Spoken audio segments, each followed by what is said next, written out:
সম্মানিত মুসলিম বোনেরা, তোমাদের মূল্য তোমাদের রূপে নয়, তোমাদের মূল্য তোমাদের দায়িত্বে।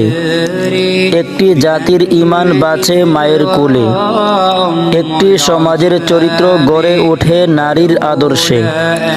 তাই ইসলাম প্রথমে নারীকে ঠিক করতে চায়, তারপর পুরো সমাজকে। ইবাদত শুধু জায়নামাজে সীমাবদ্ধ নয়, তোমার ধৈর্য, তোমার নীরবতা, তোমার হালাল থাকা সবই ইবাদত। আজ অনেক কিছু স্বাধীনতার নামে সুন্দর করে দেখানো হয়, কিন্তু যা আল্লাহ থেকে দূরে নেই তা কখনোই প্রকৃত স্বাধীনতা হতে পারে না। হে বোন আমার, নিজেকে সম্মানিত প্রমাণ করতে কারো মতো হওয়ার দরকার নেই। আল্লাহ যেমন বানিয়েছেন সেভাবেই তুমি সম্মানিত। যে নারী আল্লাহর সীমা পাহারা দেয়, আল্লাহ তার সম্মান নিজ হাতে রক্ষা করেন।